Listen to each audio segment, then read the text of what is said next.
So I just wanted to go over a couple things from yesterday's lecture that I didn't think that I answered correctly, or that I misstated some things, and I didn't want you to get confused at this point, even though we will be going over these things in more detail. In the dicephalon, the thalamus relays sensory information from the lower areas of the central nervous system to the cortex. So there's no descending pathways down. It's only the sensory information that comes in and then is relayed to whatever part of the cortex the thalamus deems necessary at that point.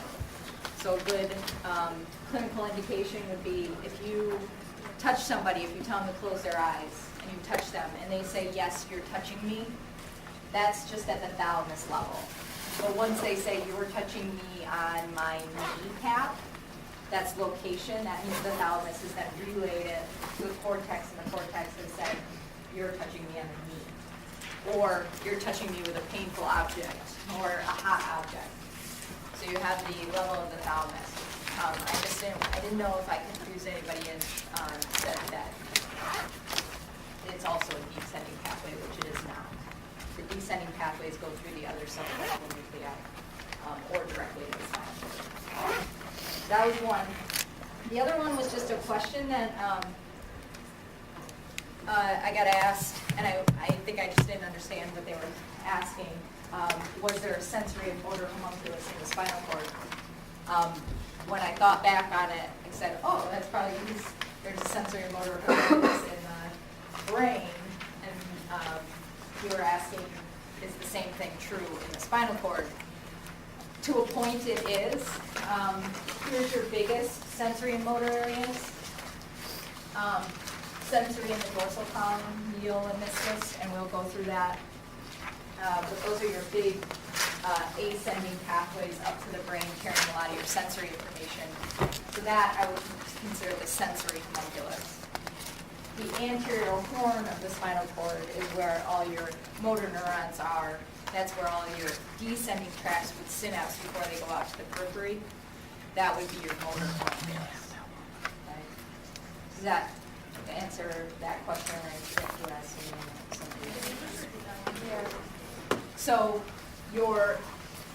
this is very bringing it down to basics here, because there are other tracts, but the biggest tracts are your dorsal column, medial, and meniscus. You don't even really get. That'll be on next week's lecture. That's your ascending tract, your sensory tract up to your brain. That does have a homunculus. It's listed there. Your arm is more laterally. Your leg is more medially. Obviously, if it's above the level where the leg is included, then you don't need that. But anyway, goes arm to leg.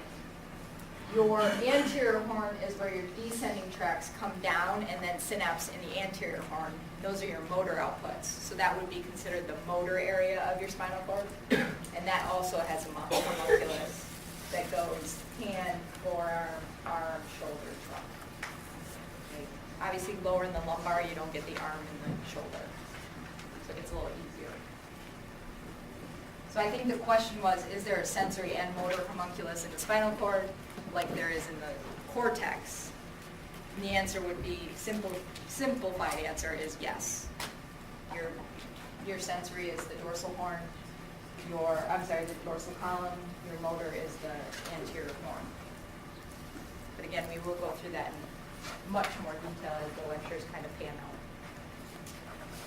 So those were the two things that I picked up from yesterday. Yes? Can you explain the homunculus and the cerebral cortex? Mm-hmm. So that is part of, let me just pull up my, so the pre-central gyrus, before the central gyrus, is your motor homunculus.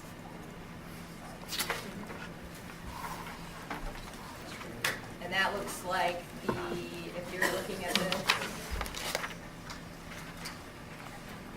that is to your right. That's your pre-central gyrus. That's where all your motor is. So each part of that hemisphere has a representation of a body part. And it's pretty much the same for everybody. There's probably slight differences, especially if, like, I don't know,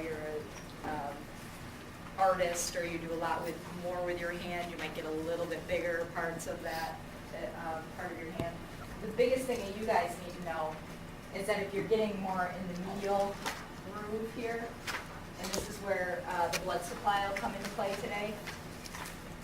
The medial groove is supplied by the anterior cerebral artery, so if you have a stroke there, your leg is going to be more involved than your arm.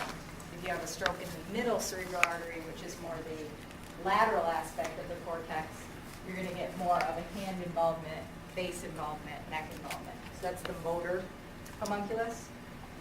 The sensory homunculus is your post-central gyrus, and the sensory in the parietal lobe.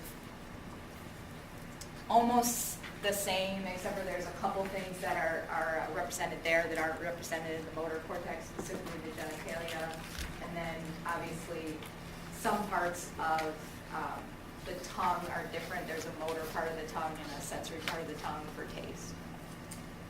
So just you have to know mainly where the hands and the arms and the face is represented, and that there is a sensory and that there's a motor, and where they're located. Does that make sense? And we will go again through everything in greater detail when we get to the motor cortex. We'll explain that even more.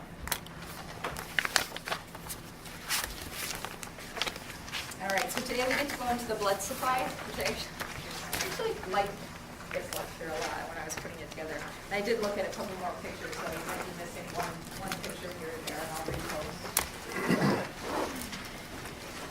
I'm not a nerd, I promise, but I do like look at these lectures about a million times. Think of ways to conceptualize it better. Biggest take home from today is that we have collateral circulation. We have two different, basically, systems, one that runs anterior, one that runs posterior in our brain. They meet at the brainstem, at the midbrain level, and they're almost on the ventral side of the brain here. And they meet there and they form a circle so that if something is blocked somewhere in that circuit, other parts of the circuit could then take over for that. So it's a fail-safe. Really quite interesting. The internal carotid artery system is about 80% of our total blood flow, and that's our anterior circulation. So that's going to get most of the anterior part of the brain. Very important part of the brain, right? The anterior part, the cortex, it's the anterior cerebral, the middle cerebral, posterior cerebral, or the posterior cerebral comes off of the posterior circulation. So it's 80% of our blood flow. It's also where we get the most strokes. So it's just a lot more volume going through that area. It's our internal carotids that unfortunately we get a lot of plaque buildup. We eat a lot of different cholesterols and sugars. But, I would say a but there, the vertebral-basilar system supplies the brainstem, the cerebellum, the deep internal structures. So if you get a stroke there, unfortunately, you're left with, the majority of them would be fatal, and then the ones that aren't fatal are pretty involved. Because that, your brainstem is basically your lifeline. It's between your brain and your spinal cord, and it controls all that autonomic function like breathing. So if you get a massive brainstem stroke, it's very serious.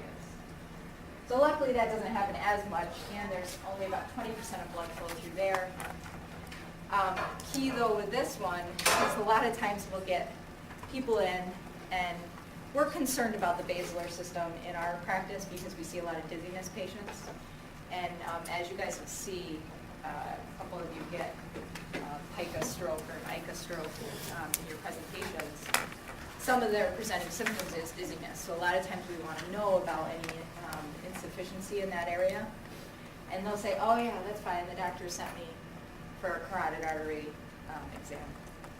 And the carotid artery is not part of the posterior circulation. So you have to be aware that if they actually come from the vertebral arteries in the back, there's not a lot of ways to get to the vertebral arteries besides an MRA, which is basically an MRI of the artery. So we don't know anything about the posterior circulation without an actual like MRI. You can't just get an ultrasound and be fine. And then we of course have the spinal cord arteries, which we'll go over as well. So this is just a broad overview of the picture of all the arteries. You have your aorta, of course, your carotids that come off of the aorta, or your anterior, and then you have your subclavian arteries that then the vertebral arteries then come off of. And we'll go more into detail as we see that. But that's the basic picture of what's going on. And you can see that you have the two bigger arteries. They meet once they get up into the midbrain area, and they form that circle, and then that's where they branch off. But that circle is really not going to say what we're talking about. So here's the anterior circulation. Again, always starts at the aortic arch. The common carotids come off of that. Then also the subclavians come off of that, but we're looking at the anterior part here. So you have your common carotids. Once they dive deep or stay external, they become the internal carotids. The internal is really where we're looking right now, because then they're going to come up and form your internal carotids. I wish I had somebody catch me if I fall. Here's your internal carotids. They come up. They're going to branch off into the middle cerebral and the anterior cerebral. And then same thing on this side. Middle cerebral, anterior cerebral. And then right in between there is an anterior communicating artery that attaches between the two. So if there was only one there and it kind of split off a little higher and there wasn't a middle one, if you had a stroke on the anterior cerebral artery and there wasn't that communicating artery, basically our both hemispheres would be kaput in the middle. So we need those different fail-safes there. Also important to notice that there's the posterior communicating artery. That's really where it communicates with the posterior circulation. So that's more down here. We're looking at the vertebral arteries coming up. Your posterior communicating arteries are here. And that's what forms the circle of Willis. Off of the middle cerebral arteries is the lenticular arteries. That's usually where we see aneurysms. And I'll show you where that affects in the brain as well. But that's a good test question on the boards, and I might throw it in on my exams as well. But the lenticular arteries are really where you see a lot of aneurysms. So here's a nice picture of those. If you're looking here, just to orient you, again, here's your internal carotids. They're going to go middle cerebral all the way on the lateral aspect of the cortex. You're going to get your anterior cerebrals coming up through here. So your anterior cerebral artery is really very important in the internal capsule area. But then here's these lenticular arteries. And you see how little tiny they are. And they come off of here, and they're supplying the internal capsule as well. So those are very important. You get your caudate in that area, a lot of the subthalamic nuclei, and sorry, not subthalamic, the descending tracts through there. And if you get an aneurysm that bursts in that area, it can be pretty devastating as well. And I like this picture just too that shows how the middle cerebral kind of comes out and branches on the lateral aspect of the cortex. So I do like this picture quite a bit. So that's the anterior system. The posterior circulation, if you're looking at this, you're basically looking at the ventral part of the brainstem. So it's deep, it's behind the internal carotids, but if you have the brainstem, this would be the anterior portion of it. And I do have a better picture of it on the brainstem so you can visualize that a little bit more. So these start with the vertebral arteries. Here are the two vertebral arteries coming up. The first thing that branches off is the posterior inferior cerebellar artery. That goes and supplies the posterior cerebellar artery. I like these because they're named the same thing. Then as you go up, you're going to get a branching that comes off and joins to make the anterior spinal artery. So that's the one that goes down on the spinal cord. We'll go over that a bit more. As you go a little bit further up, you get the anterior inferior cerebellar arteries, right here. Then you're going up. Then the two vertebral arteries join to form the basilar artery, and that's pretty big. The basilar artery runs right up the pons. The pons has pontine arteries. Those are those little offshoots there of the basilar artery, the pontine arteries. All these. Then you get the superior cerebellar artery. That supplies the superior portion of the cerebellar. And then you get the posterior cerebral artery that goes around the occipital lobe. And then there's your posterior communicating arteries that then go up and form the circle of Willis. So a lot of arteries to remember. I got that. It's complicated, but luckily they're all named by where they supply, so they're pretty easy to kind of commit to memory as we're going through this. So before we get into what parts of the brain they supply, I just want to touch a little bit on the brainstem anatomy because it is a very important area. Next week's seminar is going to be basically just all on brainstem anatomy and all the cranial nerves, and then you'll get little models so you guys can identify the spots. If you want to bring your computers to next week's seminar, that'd be fine. You could go through the lab there as well, the lab that's online. So it's going to be all, we need to get down the memorization of the brainstem.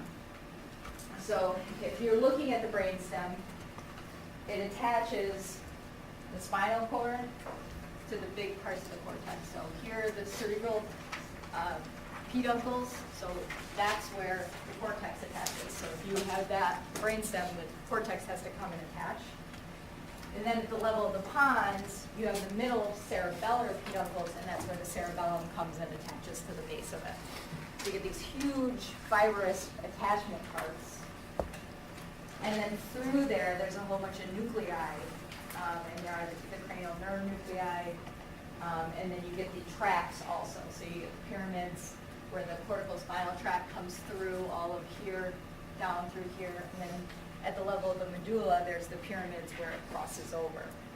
So that's why when you have a left-sided stroke, it affects the right side, because in the brainstem, it will cross over. So those are all very important structures. Here is all of the nerves that we'll have to remember. It seems a little daunting, but it actually becomes a little fun. I think there's probably songs out there to try to remember all of them in what order they're in. And then I also included a picture of the nuclei. So the nerves come off the nuclei. And then these ones I like because they show you kind of where they are. So some are somatic, like muscle moving. Some are more sensory. Some are the hearing and balance. I always like to point out, because I do a ton of dizziness, I had a biochem teacher, he always says structure is function. And when you look at the vestibular cochlear nerve, nuclei, and how big a part of the brainstem that is, I always try to tell my patients, we actually bring out brainstem models for our patients. We say, that's just a huge part of the brainstem. Your vestibular system and what the input into the vestibular system is controls your tone, controls your balance reflexes, and then obviously controls your eye movements. So there's a ton that's represented on there. So I just really like that picture, and we'll have to remember or memorize the nuclei as well. This would be a good quiz question, like the picture-wise, so I put it up there just to remember. I might be asking you something on there. I have that picture.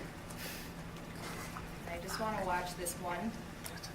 Next week's seminar, we're going to watch the other longer one. But just so that you can conceptualize the 3D picture of this, what it looks like.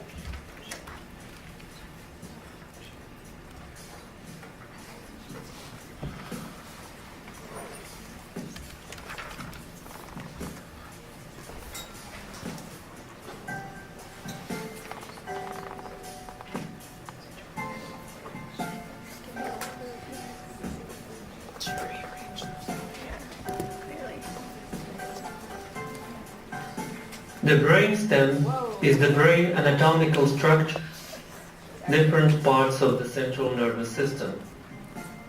The forebrain, the cerebellum, and the spinal cord.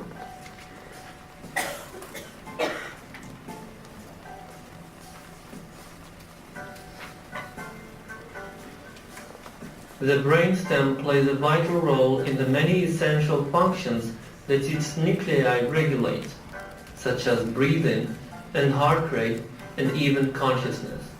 And that's really why a stroke there is really bad.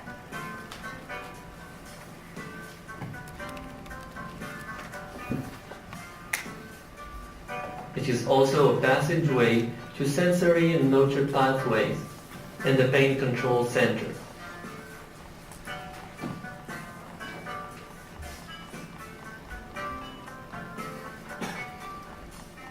The brainstem represents the emergence area of most cranial nerves.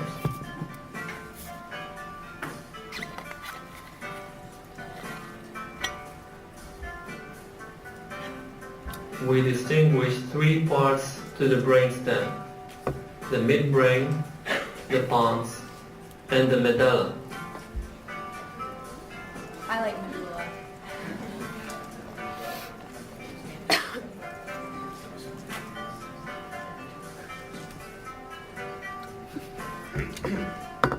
The midbrain, or the mesencephalon, is the area of the brainstem that is directly connected to the forebrain through the cerebral peduncles. I just like the animation now rather than just do it.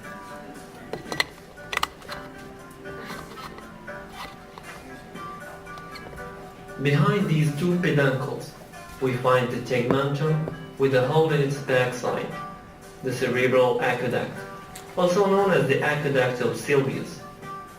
It connects the third to the fourth ventricle.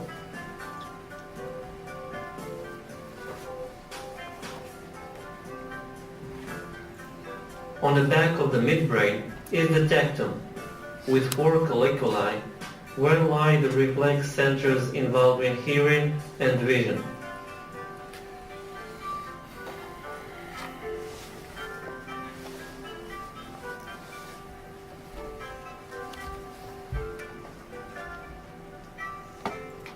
The pons, also known as the pons varolii, is the middle part of the brainstem.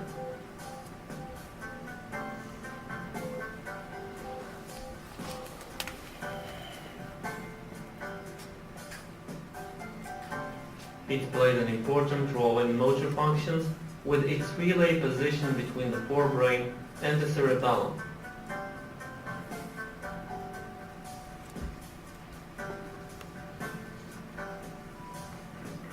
It also contributes to autonomous functions and facial sensitivity. It contains the core and the emergence of the trigeminal nerve.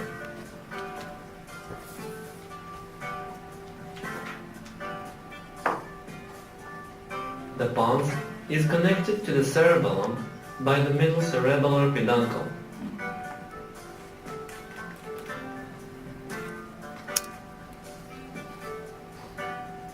It delimits the front face of the fourth ventricle. So you saw the top where the cerebral aqueduct was, and it empties right into that fourth ventricle. And that's what protects The that. medulla oblongata is the portion of the brainstem between the pons and the spinal cord.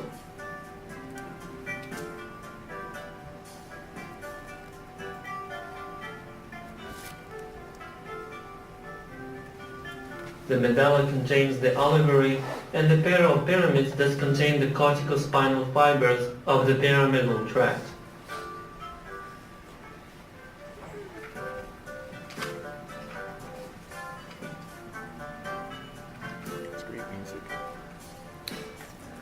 The medulla contains vital autonomic control centers for functions such as breathing, heart rate, and many reflex functions, such as vomiting, coughing, sneezing, and swallowing.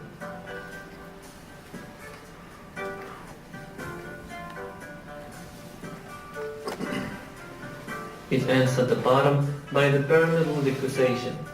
the crossing region of the corticospinal fibers.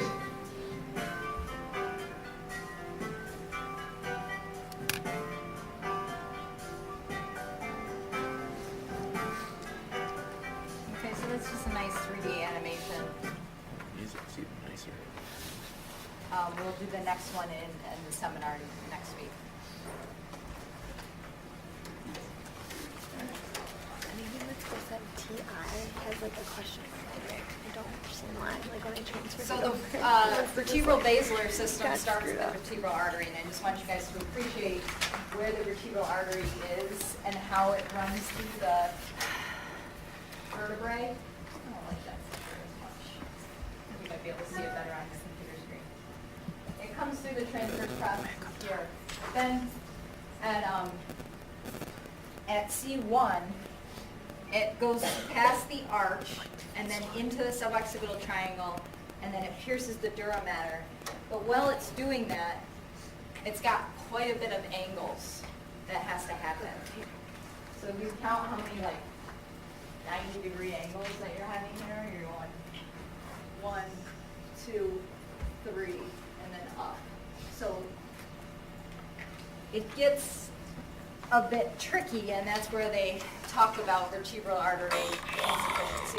They have that nice vertebral artery test that really has never been shown to actually test for anything. So we don't do that in our clinics. We have to do a maneuver called the Hull Pipe Dix, which checks for BP2V, which is a dizziness disorder, which you'll learn about. But Can you explain the procedure? yeah, I'm going to tell you what it is exactly, because what we do is we rotate your head and then we extend your head off the table so that your posterior canal in the middle and the inner ear is most dependent on gravity. But when you do that, that looks a lot like the vertebral artery test, correct? You guys learned that one probably, right? Yeah, everybody learns it, and there's like no evidence for it. So because of all those like different tortuous angles, usually what we'll do is just test somebody in this position, you know, and just have them sit and do this before. Or more often, when we put them in a Hull Pipe Dix, we're asking for them to tell us their name, to keep talking to us, make sure that their face isn't getting droopy. We've had 1 or 2 patients that, while they're in the Hull Pipe Dix, as they're talking to us, they're starting to slur, and the voice is like, I'm feeling fine, but you know, you get them out of the position, you take their blood pressure, and you refer them immediately to get an MRI of that spine, or that vertebral artery. But the other reason why I tell you this is because there is such a thing as a vertebral artery dissection. Has anybody heard of this? So a dissection is basically like a tear in the artery wall, and then that can cause a stroke. It can cause some buildup because you get all the inflammation around that area because you've torn the arterial wall. The biggest thing it comes after is trauma. And we list trauma as whiplash. So if any of your whiplash people, if you're worried about something going on with their vertebral artery, if they're having central nervous system signs while you're evaluating them for neck pain, this would be something that would be in your background differential. But unfortunately, it's also after chiropractic manipulation. And I have 3 patients that have had vertebral dissection after manipulation of a chiropractor of the cervical spine. As you look at how that vertebral artery is, and you take them and you go too far into rotation or side flexion, they usually are more predisposed to it. Something's more genetically predisposed. But because of that, the American Heart Association, I believe, has said that chiropractic manipulation can cause strokes. So that is something that they do have to warn people about, yes? Does it only happen up at C1? Or does it Yes, it's usually a high cervical manipulation, yeah. Because through the lower cervicals, it's just straight up. But once it gets to C1 is really where it starts to do all those 90-degree angles, and that's where it can get caught and torn. So just be wary, it's out there. I know people love to get their neck cracked a lot. We do warn them. The American Heart Association now says that the chiropractor should warn them as well before they do a manipulation. Just like if you go into surgery, they warn you about everything that can happen. But there's still a lot of resistance out there. And of course, chiropractors don't want to say that at all. And if you get a good chiropractor, they would do some testing. But sometimes it's hard to know if you're predisposed to something like that. So what we need to know is the symptoms, just in case. You know, if we put somebody in back and we're having some vertebral artery compression, what are the symptoms that are going to be happening? And it's basically affects the posterior circulation. So they might have difficulty speaking or swallowing. That's why we keep them talking while they're in those positions. They can have some decreased coordination because a lot of those vertebral arteries break off into the cerebellar arteries. So you're going to get some coordination issues.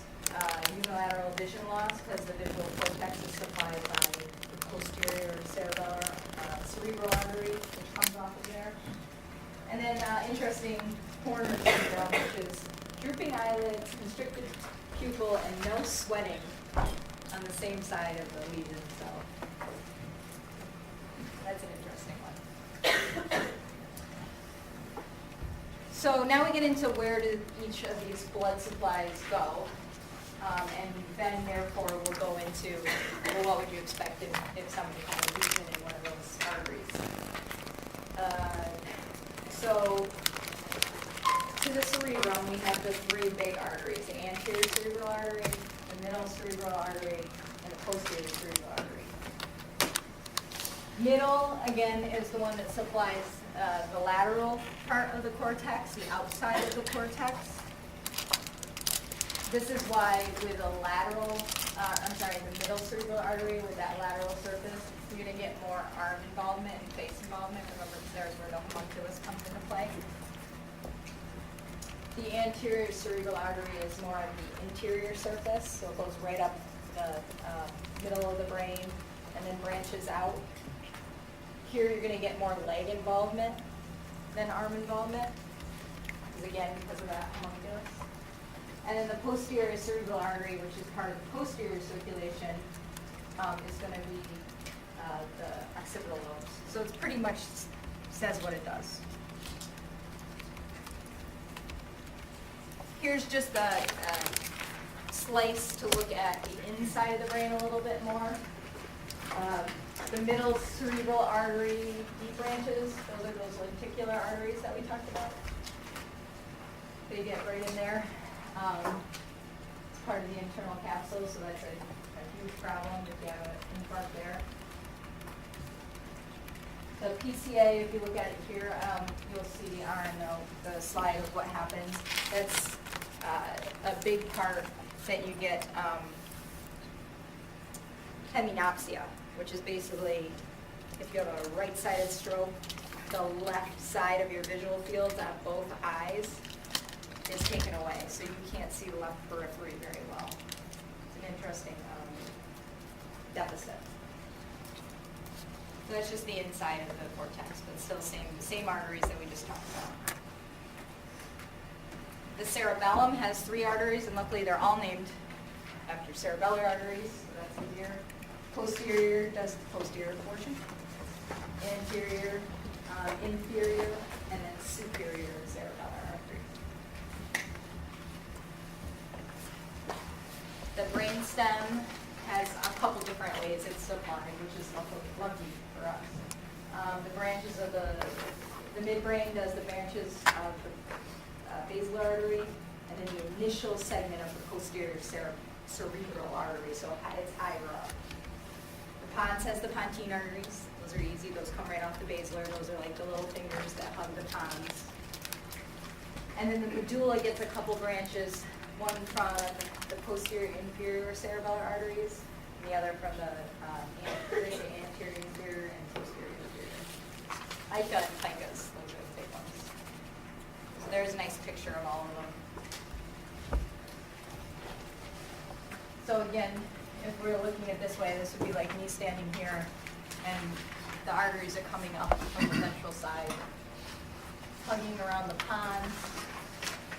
Here's your posterior inferior cerebellar artery going posterior and inferior, easy enough. Your basilar artery coming up, the pontine arteries here. The only artery that's not on here is the posterior cerebral artery, and that should supply up here through the midbrain.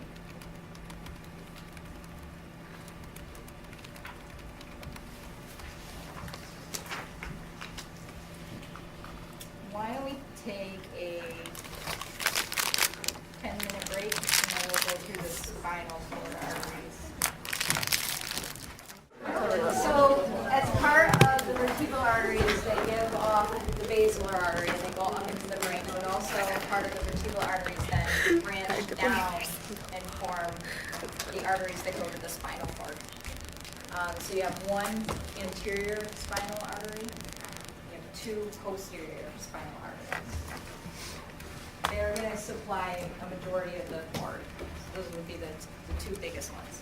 But then also at each segment, you're going to get some offshoots from the aorta as well. So you'll see some pictures, nice pictures of that run the length of the cord. So your anterior spinal artery supplies 2/3 of the cord, and then your posterior supplies the last third of the dorsal column. Pretty straightforward with those ones. The keys with these are, if you have a stroke, the anterior spinal, if you look this up, I've never seen actually I shouldn't say that, I did see one 16-year-old boy who had an aneurysm of the anterior cerebral artery.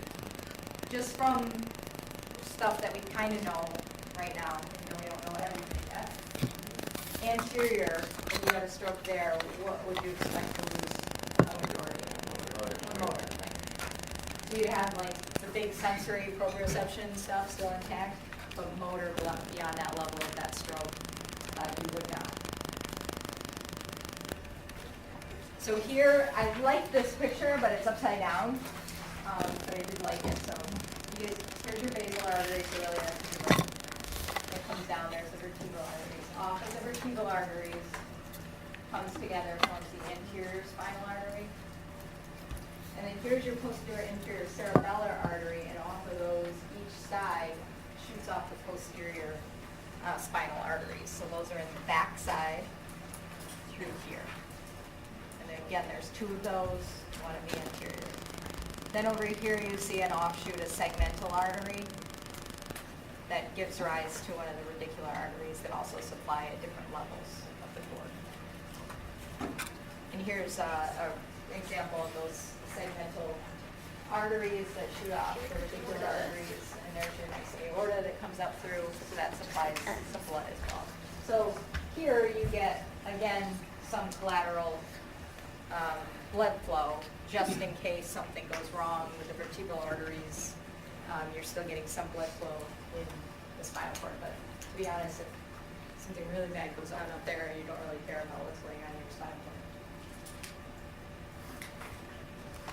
All right. So, just to bring it all home, because I love videos and I love 3D animation. I found this great.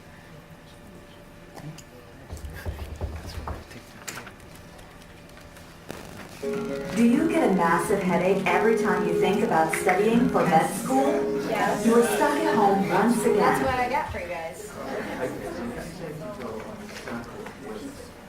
So the circle of Willis provides the blood supply to the brain. So this is basically everything that I just told you in form, but in a video 3D animation wise. So the circle of Willis provides the blood supply to the brain. And essentially what happens is that it connects two arterial sources together to form this arterial circle, which then supplies the brain with blood. So the two arteries which are the source of the circle of Willis are the internal carotid arteries, and you've also got the vertebral arteries as well. So just rotating the model around to the lateral view, you can see the vertebral arteries here coming up to supply the posterior aspect of the circle of Willis, and you can see the internal carotid arteries here running up to join into the arterial circle of Willis. So just taking a look at the origin of these arteries, you can see the internal carotid artery arising from the common carotid artery. So the common carotid artery bifurcates to the external carotid and the internal carotid arteries. And the vertebral arteries arise from the first part of the subclavian artery. So you can see that here. And then they run up through the transverse foramen of the cervical vertebra. So these two arterial sources anastomose to form this arterial circle at the base of the brain. So looking at this inferior aspect of the brain, I'm just going to switch over to a diagram. So you can see here how the circle of Willis is located at the base of the brain around the optic chiasm and the hypothalamus.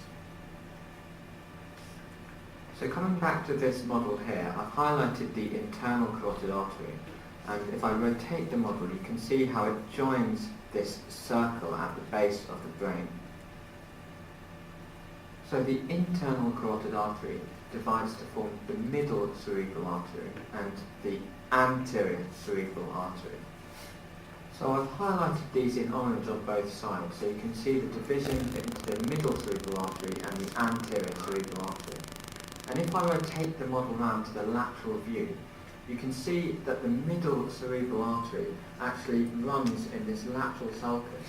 So this groove here, which I'm outlining in green, separating the frontal and parietal lobes above from the temporal lobes below, is known as the lateral sulcus or lateral fissure. And you can see the middle cerebral artery running within this fissure. So within this fissure, the middle cerebral artery gives off some small branches to supply the basal ganglia, and these are called the striate arteries. And just rotating the model round anteriorly, you can see this fissure running down between each hemispheres, and this is called the interhemispheric fissure or the medial longitudinal fissure, and the anterior cerebral artery runs in this fissure. So I've just removed the right hemisphere, and rotating the model round you can see the anterior cerebral artery running along in this fissure. So just bringing the model back round to the inferior view, you can see that there's this small connection between the anterior cerebral arteries, and this is called the anterior communicating artery. So it's a very short artery which connects these two together. And then coming backwards off the internal carotid artery, you've got the posterior communicating artery, which connects the internal carotid artery to the posterior cerebral artery. So it connects the anterior circulation provided by the internal carotid artery to the posterior circulation, which is provided by the vertebro-basilar system, which I'm going to talk about next. So I've just highlighted the posterior communicating arteries in orange, and you can see how they connect to the posterior cerebral arteries. So another artery to mention, just while we're talking about the internal carotid artery, is the ophthalmic artery. So rotating the model round, you can see that the internal carotid artery gives off this branch, which is known as the ophthalmic artery, and these arise immediately after the carotid artery passes through the cavernous sinus to enter the cranial cavity. So far we've looked at the first arterial source, the internal carotid artery. So we've seen how it divides to form the middle cerebral and the anterior cerebral arteries, and it also sends off a posterior communicating branch to join with the posterior cerebral artery, which comes These are from the the ones that I brought vertebro-basilar out, the system. other two you mentioned So that it's I part of the posterior circulation. So before describing the vertebro-basilar system, I'd like to just show you the territories of the brain which the anterior, the middle, and the posterior cerebral arteries supply. So I've just switched over to two diagrams of the brain. So the top diagram shows the medial aspect of the brain. And what it shows is that the anterior cerebral artery, which is represented by the blue shaded area, supplies the medial and the superior and lateral aspects of the cerebral hemisphere. So the middle cerebral artery is represented in red, and the posterior cerebral artery is represented by the yellow shading. So if you look at the bottom diagram, this shows the lateral aspect of the brain. So you can see that the lateral aspect of the brain is provided mostly by the middle cerebral artery. And you can see that posteriorly and inferiorly the shading is yellow in both the top and bottom diagrams. So the posterior cerebral artery supplies the occipital lobes in the inferior parts of the brain. So anterior cerebral artery supplies the medial surface, middle cerebral artery supplies the lateral surface mainly. So just coming back to the 3D model, the second source of blood is the vertebro-basilar system, which provides the posterior circulation. So this system supplies the cerebellum, the brainstem, and the posterior parts of the cerebral hemispheres. So the basilar artery, highlighted in yellow, is formed by the union of two vertebral arteries on either side. So these two arteries join together at the level of the bottom of the pons, so the inferior aspect of the pons. So I've just added in the brainstem here, and what you can see is the basilar artery running in the midline in front of the pons. And then you can see when it reaches the midbrain, it splits into the posterior cerebral arteries. So the basilar artery terminates by splitting into the posterior cerebral arteries. So just taking a look at some of the branches of the vertebro-basilar system, there are three main branches which supply the cerebellum. So starting at the top, you can see that there are two branches which come off either side of the basilar artery just before it terminates to divide into the posterior cerebral arteries. And these are called the superior cerebellar arteries. So you've got superior cerebellar arteries and you've got inferior cerebellar arteries. At the inferior cerebellar arteries, you've got anterior and posterior inferior cerebellar arteries.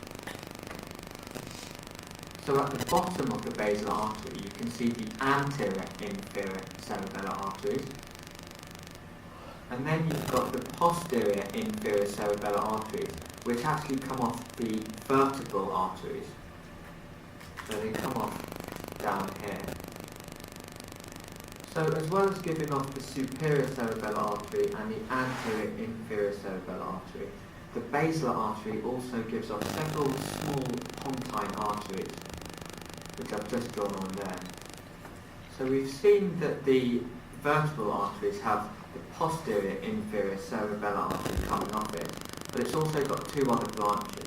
So it's got the anterior spinal artery. So I've just drawn that on here, and you can see how it comes off the vertebral arteries to unite and form this artery which runs down the anterior median fissure of the spinal cord. And similarly, you've got a posterior spinal artery which runs down the posterior aspect of the spinal cord. So you've got three sort of branches coming from the basilar artery, the superior cerebellar artery, the anterior inferior cerebellar artery, and the pontine arteries. And then you've got three branches which come off the vertebral arteries. So the posterior inferior cerebellar artery, and then you've got the anterior and posterior spinal arteries. So we've looked at the anterior circulation originating from the internal carotid artery, and we've looked at the posterior circulation originating from the vertebro-basilar system. And you can see that there's this communication between both circulations via the posterior communicating artery, which I've highlighted in green. And this artery connects the internal carotids to the posterior cerebral artery, which I've outlined in yellow. So that's the arterial circle of Willis. Oh, you're nice. So I like those just because they can kind of show you more 3D wise what's going on. I'm going to go over just a little bit of the common clinical presentations of the different areas where you would have a stroke. And then I do have one more little video that Students kind of... think that the brain is sort of the consistency of a rubber ball. And that's because it kind of puts everything together this week that we talked about a bit. So if there's the middle cerebral artery, remember I said this was pretty much the one that happens the most. You're going to see where the area that's supplied, and then what are the signs and symptoms. And right now, I'm more concerned about us knowing what are the areas supplied versus the signs and symptoms. We get into the signs and symptoms as we go through each part of the cortex and the lower structures as well. So the primary motor cortex is going to give you contralateral hemiplegia, primarily again with the MCA. You're going to get more hand involvement, face involvement, because again, that's part of the homunculus. That's the lateral aspect of the cortex. You're going to get the same, basically the same changes in the arm, in the face, and the neck, in the sensory side as well, because you rarely get just the motor part of the cortex bothered. It's usually both. In that, if it's in the dominant cortex, majority of us, that's the left.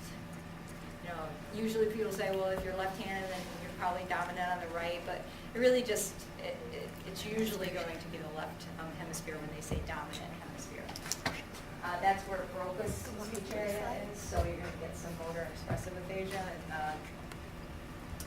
And class this morning in the seminar, and then Thursday you guys will see a video of a person that has Broca's aphasia. So they have difficulty saying the words that they want to say, and motor-wise, they have some difficulty saying it. You also get some sensory aphasia, which is basically they have poor auditory comprehension. That's only if the stroke becomes massive enough that you're getting a little bit more of the occipital area. So you get the parietal occipital cortex really just means like where that blurring of line is. So just depending on how big the stroke is. You can have some issues with calculations, unable to recall names. So there's different types of things that really happen with that occipital area. The loop of Mayer, which is a different section, you don't have to know that one. But you're going to get some visual deficits there. If it's in the non-dominant hemisphere, you're going to get more of like this visual spatial problem. So a lot of people that have right hemispheric strokes, their left arm will be affected. So you're like, oh great, your left arm, because usually we're right-handed. But a lot of times they come with more neglect, not understanding what part of their body is affected. They're almost worse off because of that sensory perceptual issue that they get. And then the frontal conversive area, you don't have to remember that either. That's paralysis of the conjugate eye gaze to the opposite side of the lesion. That's worded wrong in yours.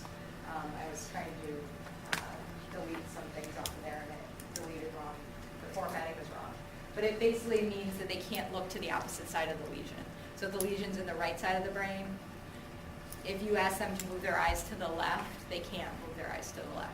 And then when you say go to midline, they're more hanging out on the right side. It's almost like that side of the brain is just not there. In the neuroscience text, we will go through that more when we get to the ocular motility part of the course, but they have some great animations of the different ocular motility issues that you can have. So right now, the biggest thing that you need to know here is that you're going to have more involvement of the contralateral, upper extremity, trunk, base, and neck. And don't forget other things come along with that. The lenticular arteries, or those little like branches where you can get an aneurysm, and they supply a lot of like the basal ganglia, which is refinement of movement. So you might get abnormal movements or no movements. So the two biggest things in the basal ganglia are Parkinson's, absence of movement, or Huntington's, which is like the extraneous movement. So you can see some weird movements. On top of, don't forget that's the middle cerebral artery as well. So you get some middle cerebral artery issues plus these. The posterior cerebral artery is more going to be your visual cortex. So you'll have contralateral amynopsia, amyominous, amynopsia, I always hate saying that.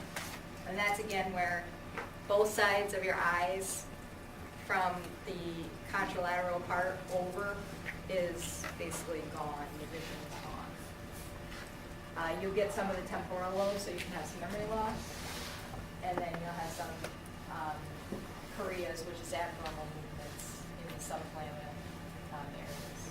So here I just want to show you a picture. So this is your posterior cerebral artery, kind of is like right here. So here if you cut off that visual cortex, which would leave you here. And we will go over these more when we get into more of the visual cortex. But you can see if you're looking at that, this is the right side of the brain. So the left side of both eyes, you have no peripheral vision to the left. It's quite debilitating. And then finally, the anterior cerebral artery. And again here, the big take-home message is that you're going to have the leg more involved than the arm because of the homunculus. Same thing, sensory and motor.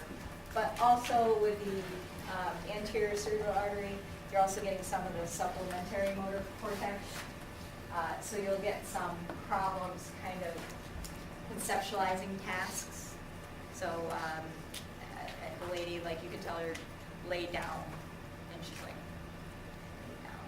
Like she'll stand up or she'll sit. So it's like that problem solving and actually having a motor plan for doing things can be effective. All right, last little video. He does a nice job just going through like pretty much everything about the brainstem and the anatomy. I'm sorry, the blood flow. In this video, we're going to look at the anatomy of the brain. But also the parts of the brain that we went over a little bit yesterday. Or a lot. First, we look at the basic anatomy, really simple, and then we'll look at the artery, the arterial supply, blood supply to the brain. So here we're looking at the lateral view of the brain. The cerebral hemispheres originates from the telencephalon. This is embryology.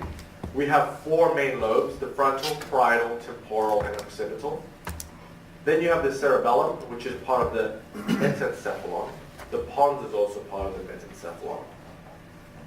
And again, the telencephalon and mesencephalon are just terminology, names used to explain where these structures originate in Remember, terms those of are the secondary embryology. vesicles. I want you to know those. Now let us look at take a sagittal section of the brain and see what anatomical structures are important to note.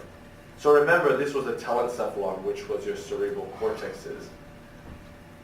Then you have the cerebellum, which is your mesencephalon, together with your pons, remember? The brainstem is made up of three sections. From the top to the bottom is the midbrain, the pons, and the medulla oblongata. Within the center here of the cut brain, there is the thalamus, the relay station of the brain. Below the thalamus is the hypothalamus. Hypo as in below. So hypothalamus, below the thalamus. And below the hypothalamus, there are two lobes, and these are known as the pituitary lobes. The hypothalamus and the pituitary lobes, or glands, are important endocrine glands. Now let us look at the brain from an inferior view. So the inferior view of the brain, you can see the telencephalon, your cerebral cortex, and you can see the frontal lobe here and the temporal lobes on the sides. Then your brainstem, which is made up of your midbrain, your pons, and your medulla oblongata. This is your cerebellum. Some other important structures which can be seen from here are your optic nerves, which is cranial nerve number 2. And this sort of branches off the optic chiasm. And under these structures, you can find the long olfactory nerve, which is your cranial nerve number 1, which is your smelling nerve. It is a sensory nerve. Okay, let us look at the same view of the brain again, but this time look at the arterial supply of the brain. So crawling up the brainstem, you have the vertebral arteries. Two of them, which come from the subclavian artery. These vertebral arteries join to form the basilar artery, and the basilar arteries continue to crawl up the brainstem, up the pons and midbrains before basically bifurcating. And this bifurcation will form a circle around this region. This circle is known as the circle of Willis. The circle of Willis gives off a few branches: the posterior cerebral, the middle cerebral, and the anterior cerebral artery. Joining the anterior cerebral arteries is the anterior communicating artery, because it's the communication between the anterior cerebral arteries. And joining the middle and posterior cerebral arteries is the posterior communicating arteries. There are another two important arteries that help form the circle of Willis. And these are the internal carotid arteries, which are branches of the common carotid artery. The middle cerebral artery is actually a branch of the internal carotid. The internal carotid does not give off any branches during its track from the from the essentially chest to the brain, middle of the brain. Let us now look at the circle of Willis again, but separately from the brain, just by itself. Again, here are your vertebral arteries, which form the basilar artery from the back of the brain. And it will crawl up the brainstem and then branch to give rise essentially to the circle of Willis together with the internal carotid. But essentially, the basilar arteries branch, they bifurcate, giving off the posterior cerebral. Then you have the middle cerebral, which supplies the center of the brain. And here you have the anterior cerebral artery, which supplies the front of the brain. The anterior cerebral are connected to each other by the anterior communicating artery. And here is your posterior communicating artery. The internal carotid artery comes straight here and joins to the circle of Willis. And that is your circle of Willis, the round structure, and it has variations, of course. And these are the main arteries found in the circle of Willis. Now let us use this information we just learned about the cerebral arteries and talk about some clinical stuff. So stroke is a serious condition. Stroke is where we have interruption of blood flow to the brain or the brainstem for more than 24 hours. There's a terminology known as transient ischemic attack, TIA, and this is essentially when we have interruption of blood flow to the brain less than 24 hours. Don't write that down. I don't. Stroke and TIA are life-threatening. There's some strokes you know. A CT scan has to be conducted as soon as possible to distinguish between two types of stroke, hemorrhagic and ischemic stroke. If it's an ischemic stroke, thrombolytic therapy has to be initiated as soon as possible. Now let's talk about these two types of strokes, ischemic stroke and hemorrhagic stroke. Here I'm cutting a coronal section of the brain. In red are your cerebral arteries. Here is your middle cerebral artery we're zooming into, and this is your internal carotid that joins to the circle of Willis, forms the circle of Willis. Let's first talk about ischemic stroke. So ischemic stroke, an example of ischemic stroke is where we have a plaque formation in the internal carotid, which can lead to a potential stroke, or the plaque can, it can rupture. It can rupture, creating a thrombus. Thrombus results in an emboli. The emboli then will travel up to the brain. And remember, this is the internal carotid. So the internal carotid will travel up to the brain, to the circle of Willis, and actually go to the middle cerebral artery, because the internal carotid is it forms essentially the middle cerebral artery. So here we have the emboli. And the emboli, thrombus, lodges in the cerebral artery, resulting in an ischemic stroke. The second type of stroke is the hemorrhagic stroke. Hemorrhagic stroke, a hemorrhage, is essentially when we have rupturing of the vessel, blood spilling everywhere. So zooming into this middle cerebral artery, We And have that's right where those the rupture of the vessel reticular because, arteries are. for example, the vessel has an aneurysm and it just grows until it ruptures. So that is hemorrhagic stroke. Hemorrhagic stroke usually occurs in the anterior cerebral communicating arteries, posterior cerebral communicating arteries, and branches of the middle cerebral and the basilar arteries. So that was just a quick overview on the stroke. Thank you for watching. Hope. Okay, so I just like to show you different ways, because it's a lot of repetition, because all it is a lot of memorization. So different ways of learning, and those are up on the lecture. I will repost the lecture as soon as I get home tonight, because I think I added like 1 or 2 new pictures to the lecture. All right, yep.